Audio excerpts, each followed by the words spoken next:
排位 AI 綜合分析賠率 AI 全維度思考賽日 AI 深度精選賽馬分析標準化 AI 模型 V6.8 排位成果公佈。好，而家開始揾 AI 嚟幫手，我哋先做第一場，先將呢最重要嘅數據包上載，等幾秒鐘上載完成，發出指令，指示佢做嘢。為咗做 set， 我要求作佢唔好將所有嘅分析詳細列出，要佢思考和精選之後生成一個結果俾我。佢思考的過程只可過是幾秒，效率特高。到生成結果後，我哋將佢搬去 Excel 嘅報表裏面，成為一個硬文件。呢個表格裏面有總分，總分係經過佢反覆精選出嚟㗎。佢會俾一個優勢亮點同埋最主要嘅劣勢。就經驗嚟講，我哋將頭5匹高總分馬先揀咗出嚟，呢5隻作為初步嘅研究對象。當然仲有其他馬，但係揀咗出嚟嘅一定有道理。我哋就去針對性深入研究，依我哋經驗，呢5隻其實真有能力，也有相當狀態。呢個第一場報表係完整嘅，所有馬匹列診出嚟。呢個表係可以馬號和總分反向排序。我哋先攞5隻最值得研究，係因為呢啲係猜原始計出嚟嘅。我哋睇完第一場嗰5隻馬呢，個人覺得呢匹部族高手可以深入探討一下。AI 話上次係4班，而家落嚟5班。佢轉咗周俊樂，騎減2磅，都實際負重133磅，牌面重磅不利。近來幾仗1200嫌短唔夠追，1800過長，1600末段力弱。但季初1400有追勁，今次配備去淨蝕大，值得留意。呢度一個總表係全日11場嘅5匹高總分馬，呢個表喺片尾會放俾大家，你有大把時間嚟睇。第2場9號龍奧玲羅，上仗跑第3頸位，末段追得好勁，今仗值得大家留意賠率走勢各方面動向。第3場2000米長途嚟㗎，留意和道威入選。今季佢有2次長途嘅跑馬地，2200跑2次得第1、第2。但沙田好似唔係好啱跑，所以要留意啦。第4場展鴻志係一匹初出馬嚟㗎，潘頓佢試閘，我哋睇下佢試成點。好啦，開閘嘅時候啊，咁啊稍為立腳啲嗰隻叫做象傲嚟㗎，響後邊咁啊外檔啦就係嗰隻展鴻志啊，咁啊63個匹嚟嘅，呢兩匹馬呢就殿後啦。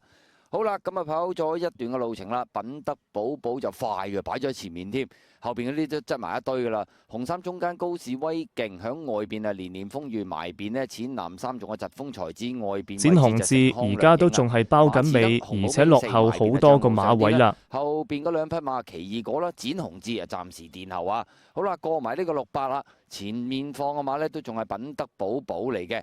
第2位有連連風雨啊，第3有埋邊嘅疾風才子啊，成康掠影啊外邊啊，紅衫第5位嘅馬呢，仲有高士威勁啦，後邊嗰4匹馬象傲啦、馬池登啊、紅帽尾3啦，後邊2隻奇異果同埋展鴻志啊。好啦，最後直路咁啊，前面佔先揈咗出嚟，中間呢都轉彎啦，而家入直路佢攞出嚟外檔，就疾風才子上嚟都有勢嘅。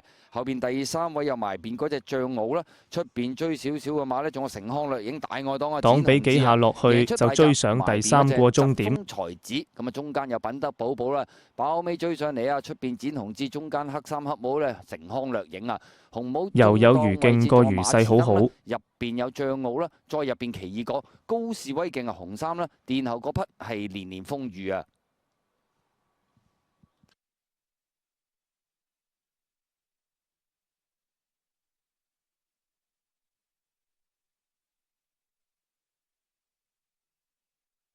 跟住係第5場嘅12號天外富天初出馬，睇試閘。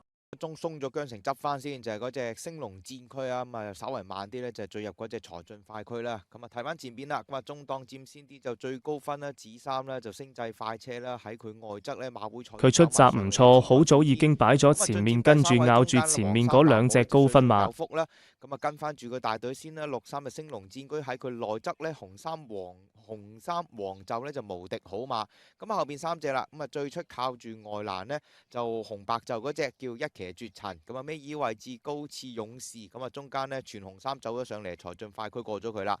接近終點嘅時候，終點保住第三，戰力可信。先噶啦，星際快車歲歲有福騎住第二、第三，天外富天啊！最入嗰隻呢，就係無敵好馬，中間係升龍戰區啦，後邊喺尾3位置全紅衫呢，就係財進快驅，最出嗰隻係一騎絕塵，褪咗落嚟包尾高刺勇士。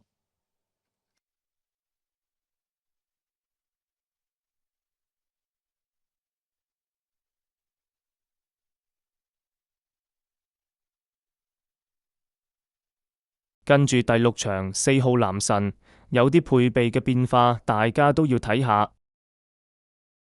佢曾經試過冇配備都唔帶就跑第一，當時都係第4班1400米52分。4歲馬有進步空間，所以要留意一下啦。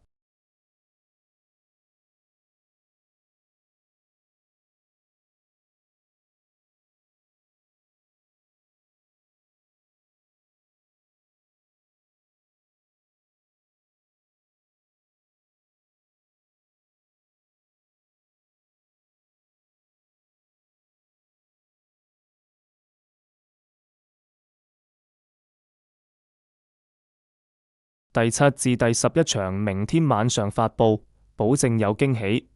喜歡 AI 嘅智慧奉獻，支持下呢個頻道，幫手點讚加免費訂閱。